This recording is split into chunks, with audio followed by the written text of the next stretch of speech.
सुदामा जी ने कहा, चोरे 56 भोग खाए वालो और तू हमें ज्ञान दे रहे हो है। अरे लाला तेजी भैया, गुरु जी से झूठ बोल के जा मारे आया हूँ कि चकाचक पेट भर के खाऊंगा, फिर जो होगा तो देखो जाएगा। बोले गुरु से झूठ, गुरु से कपट, मित्र से चोरी, या हो निर्धन या हो कोड़ी। आप तो इतना आगे बढ़ते जा रहे हो, इतना आगे बढ़ते जा रहे हो, आपका क्या होगा? बोले कुछ नहीं होगा, तू अपना काम कर, हमें करने दे।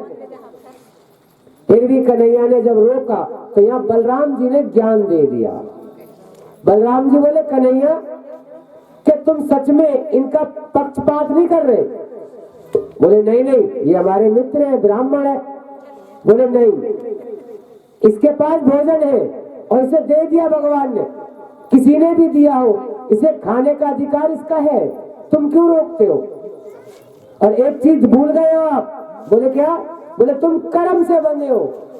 कर्म मिस, बोले जैसा कर्म करेगा वैसा फल देगा भगवान, और आप इसके पास है फिर भी आप रोक रहे हो। बोले मैं क्या करूं? बोले कुछ मत करो, विधि का विधान होने दो, क्या पता ये कोई कथा ऐसी बने जो कलयुग तक जाए। बोले ठीक है ब्राह्मण देव, एक काम करते हैं, भोजन रख लो, गुरु जी के पास जाके खाएंगे।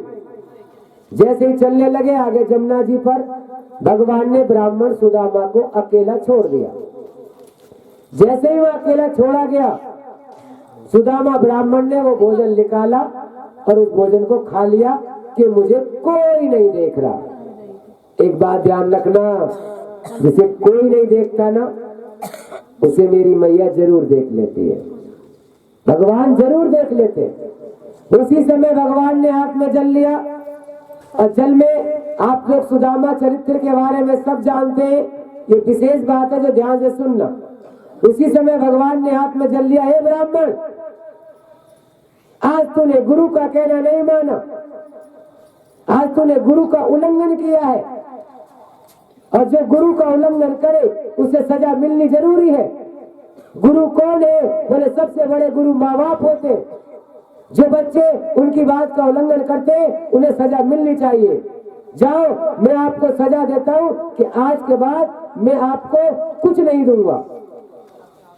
सुदामा बोले चल छोड़, रहने दे, तू लाला हमें कहा दे देगो, हम तोते कभी कछु मांगेंगे नहीं। और दोनों का संकल्प पूरा हुआ। ये कौन है? बोले भगवान के मित्र है। संकल्प इतना तगड़ा क्यों किया गया? बोले संकल्प इतना तगड़ा इसलिए किया गया कि गुरु की बात ब्राह्मण देव ने नहीं माना, और भगवान सिखाते हैं कि गुरु माँ बाप अपनों से बड़ों का जो कहना मानता है वो संसार में अमर होता है। राधे, वो संसार में अमर होता है। सुदामा ब्राह्मण को आप लोग सब जानते, अब आपके मतलब की बात आएगी। सुशीला ने कहा, हे ब्राह्मण देव, आपने गुरु का हिस्सा खाया, इसलिए हमारे घर में दरिद्र है। अब मुझे क्या करना चाहिए? बोले आप घर की लक्ष्मी हो, अगर घर की लक्ष्मी चाहे तो उसे क्या नहीं मिल सकता, लेकिन पता नहीं क्या चक्कर है कि उसका मन ससुराल में लगता ही नहीं है। जब देखो पीहर का मंत्र बोलती रहेगी बस। जब तक तुम उस घर को अपना मानोगे नहीं, जब तक वो तुम्हारा घर लगेगा कैसे? उसे अपना मानो। सुशीला ने कहा, मुझे बताओ ना प्रभु, मैं क्या करूं?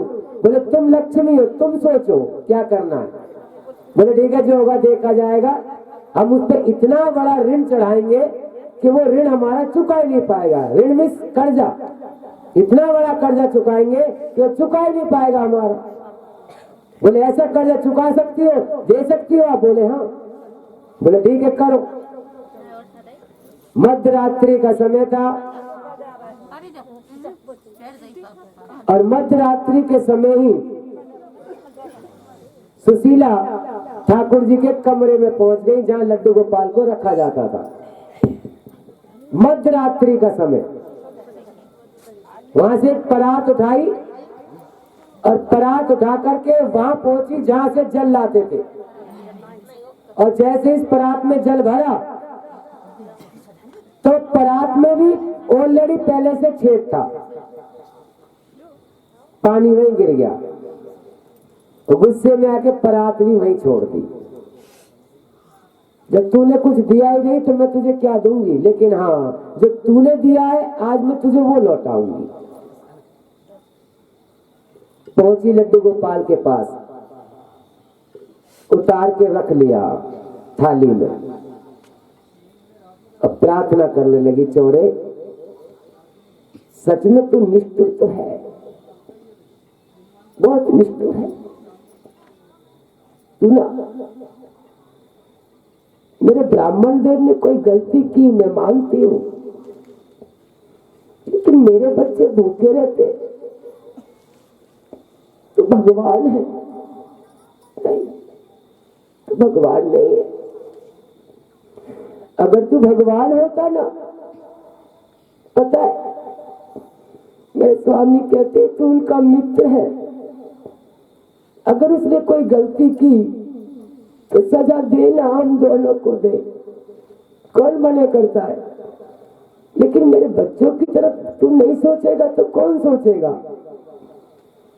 एक आंसू गिरा कन्हैया की मूर्ति पर,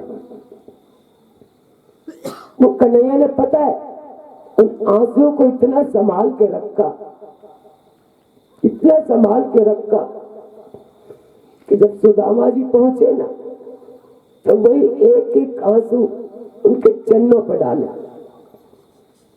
वो सिर्फ एक ही बात कहता है कि मैं कभी किसी का कर्जा नहीं रखता, जो मेरे लिए एक कदम बढ़ता है ना मैं उसके लिए 7 कदम बढ़ता हूं।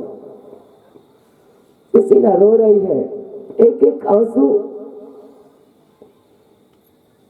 उधर रुक्मणी जी भगवान के पैर दबा रही हैं, प्रभु ये सब क्या है।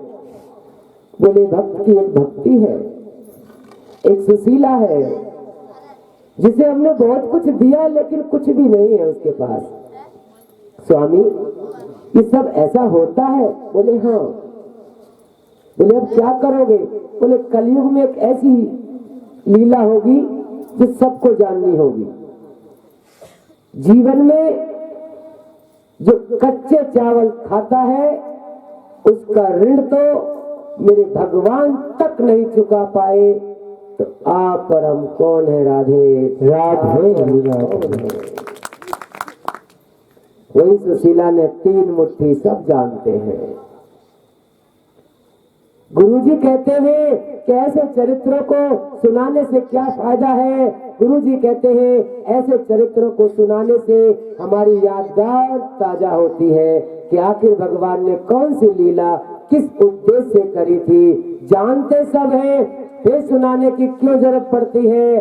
बोले इसलिए जरूरत पड़ती है कि जब शरीर में कोई रोग होता है तभी हमें डॉक्टर के पास जाना पड़ता है। राधे राधे डॉक्टर के पास जाना पड़ता है। इसलिए ऐसी कथाओं को जगह जगह करने से भगवान प्रसन्न होते हैं।